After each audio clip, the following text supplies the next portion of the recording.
Navigating our way around an unfamiliar city or area can be intimidating at best and sometimes scary at worst, because we just don't want to be walking into that wrong area. We need to stay safe. But with the advent of modern technology, we now have our handheld satellite navigation systems, our phones, the mapping apps and all that kind of stuff is brilliant. But technology has moved on. We now have this capability on our wrists with the use of our smartwatches. We have street level, turn-by-turn navigation at the glance of our wrist, which is amazing. Except, in this case, it really isn't. Okay, we're going in for street level, turn-by-turn navigation, seeing if we can make this thing work. So I am opening up my phone. I am firing up the Garmin Explorer app, and we're actually in London with the granddaughter today. So Kirsty's holding the camera. Kirsty's camera girl Kirsty. Where are we going? We're going out to London. Yeah. We're in London. What are we going to see now? We're going to the palace. Buckingham Palace? Yes. Right, so we need to navigate to Buckingham Palace. So, B-U-C-K. Buckingham Palace. Why does this take so long? There we go, Buckingham Palace. Tap on that. Navigate. On the watch I've got walk or run. I'm going to choose walk.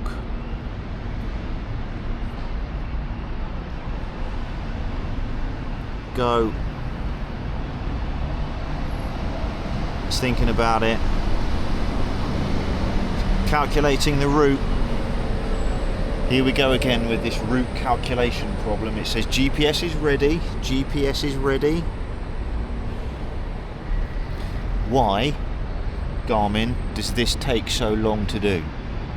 Every single time. Still on 0%. Still on 0%. Can you see that? Can you see it, Kirsty? Can you see it through the camera screen? Yeah, but it's too little. Yeah. It is a bit little. Ready? That's all right. Still says 0%. Yeah. We need to. Yes. See Grandpa.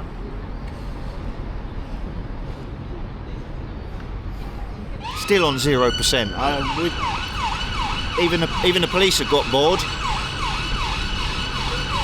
Still on 0%.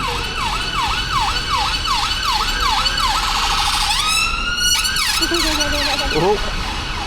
Thought that was the paramedics coming to rescue this watch. Calculating 0%. This is ridiculous. We're getting a little bit bored of this. One of the comments I had on the previous video when Zoe and I were up here in London, and we did this little test, and her Apple Watch, it took 18 seconds from phone to watch and it was all done. And mine took, oh, hold on. I've still not got on that. Oh no, we're off. Right, we're on the display. I don't know how long that was, but anyway, way too long. But we're up and running for once, so let's go and see what happens, shall we? Okay, it's got us here. So it does work, but it's so slow, frustratingly slow, like poor, really poor. And it wasn't exactly a challenging route either. It was a straight line from Victoria. Right, I've lost Zoe and Kirsty. Now I found them. Here we go. Now I've been doing a little bit of digging around here, and this isn't just me suffering with this problem. This seems to be a known thing and has been for quite a while. And while there are some suggested fixes to put it right, to fix it, I really don't think with the amount of money we spend on these products and how they're marketed at being the premium, pro, elite, high level, luxury, whatever you want to band it as, I really don't think we should have to be doing the fix for this. The manufacturer and software builder, so hardware, software, they should be putting out that fix for us. Okay, so what am I talking about here? Well, this is my Garmin Fenix 8. It is the 47mm. It has the AMOLED display. It cost the best part of £1,000 when I got it back at the beginning of December 2024. It has been on my wrist literally every single day since then, up until now, which is best part of 9.5, coming up 10 months, I think it is. The only time I've taken it off my wrist is when I've had to charge it, which hasn't been too often because it's a Garmin. They've got great batteries. We know that. However, it has a real big frustrating problem. In fact, it has 3 of them. That is, the street level turn-by-turn navigation system on this device is rubbish. Full stop.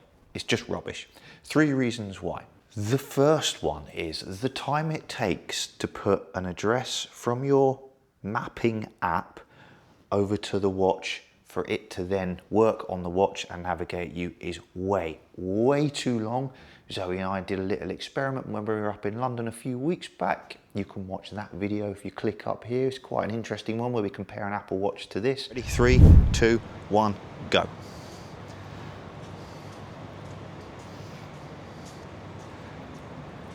Tell me when it's sent to your watch and I'll press stop.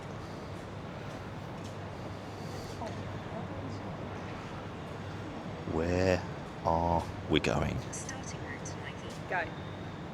18.41 seconds. 3, 2, 1, go. Going. Apple Maps. Nike. Oxford Street, yes? Yes. Send to Garmin Connect.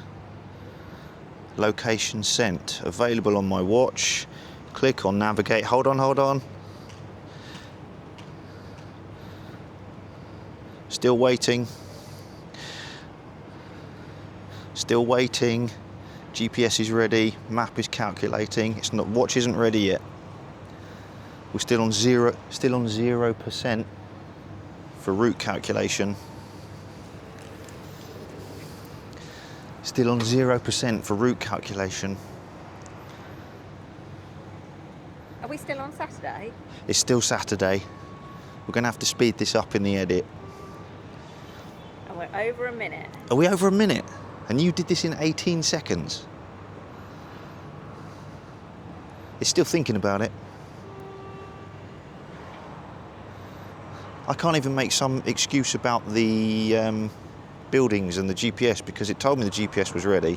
It's still calculating the route. Oh, still calculating, 28%. Oh, come on. It's supposed to be a super duper route calculation error. Cancel. So problem number 1, as you can see, the time it takes to go across from your mapping app over to the watch is poor. The second thing is the route calculation error. Literally type into Google Garmin route calculation error and it will bring you up a big long list of people having similar problems. You put in the address, it sends it across to your watch, the watch says the GPS is ready, it sits there, it says calculating route and it will sit at 0%. And then 90 seconds to 2 minutes later, it will fall over and say route calculation error, which is not help to anybody. Problem number 3, if you've finally managed to put your address into your map app, send it to your watch, the watch has worked and you're following along the route. If you deviate from that route, it doesn't recalculate for you. It just keeps showing what it was showing and you're not on that route. So let's say you take a couple of lefts and then some rights, you just wanted to go and check something out. It doesn't figure out how to get you from where you are now to where you're going. It just kind of goes, well, that was the route you should have been on and you're not on it and that's your own fault for being a muppet. Come on, recalculate the route so that we can get from where we are currently to where we wanted to go to, even though we've done a little bit of a detour. Right, I've just got to jump in here very quickly for a second because I've been editing this thing here and the whole route recalculation thing got me thinking. I was like, I'm sure I must be missing something to do with this. So I've been digging about in my watch this morning. I've gone deep dive into the settings and I can't find anything that either isn't switched on or isn't switched off, which means that the route recalculation thing is going to happen. Looking online, it appears there should be an option for it. I've gone into the map settings, I've gone into navigation settings, I've gone into user profile, like I've properly deep dived into here. I shouldn't have to do this, Garmin, but currently I am. But anyway, the reason for just interrupting this video is if you know how to switch this on, and I've missed something, please let me know, because if I've missed it, that means somebody else has missed it. And the whole point of this, as far as I see it, is we're here to help each other make the best use of what we've got. So if you know how to do this, please let me know in the comments below. And like I said, it's going to help me out. And if it helps me out, it's definitely going to help somebody else out with this problem. So route recalculation, when you deviate from the planned route, it currently doesn't, certainly on my watch, doesn't recalculate to get from where I am now to where I was planning on going. And I think it should. So let me know with that. Right, enough of that waffle. Let's get back to this. So I've spent quite a bit of time testing this turn-by-turn navigation on my Fenix 8. I've used Apple Maps extensively, multiple times in various different locations, not just here in England, but also when we've been traveling abroad. I've also used Garmin's own proprietary navigation app, Garmin Explore, same thing here in England, plus also when we're traveling abroad. And I keep coming up with the same three problems that I've already been speaking about.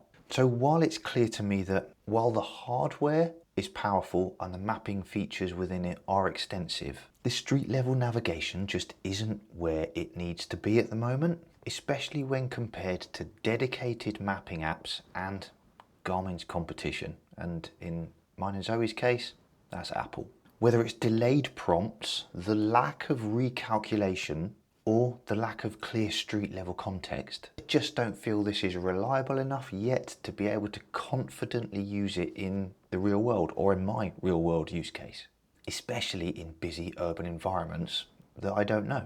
So what can we do about this then? Well, right now, unfortunately, there doesn't seem to be the ideal workaround within the Garmin ecosystem. Like I said, I've looked at this online and I've searched through it, and this does seem to be a known problem.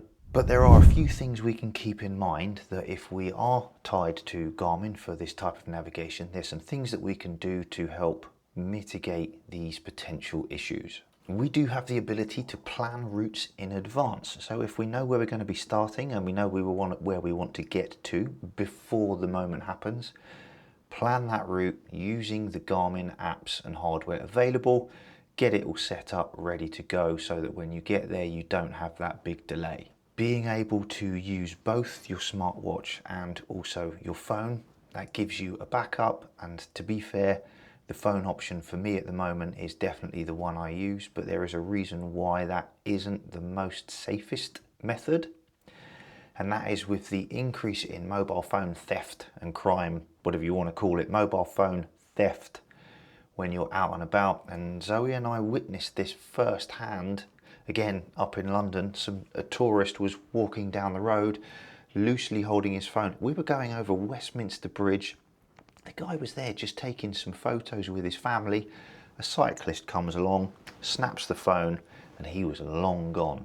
Nothing anybody could do about it, and the poor guy just ran after him. His phone was gone. So walking around holding your phone isn't the most ideal, but for the time being, maybe that is the way forward. And the last thing we can do to help with this is always keep your software, your firmware up to date. Garmin does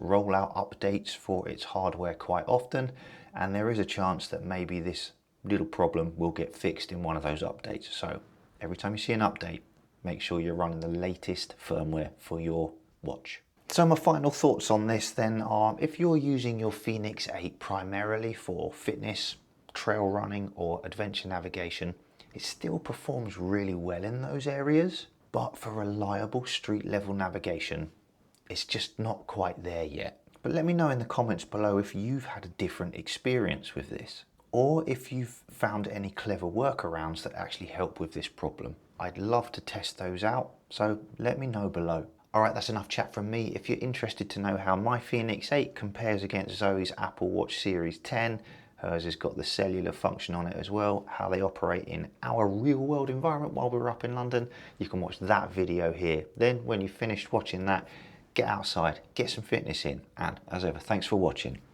I'll see you in the next one.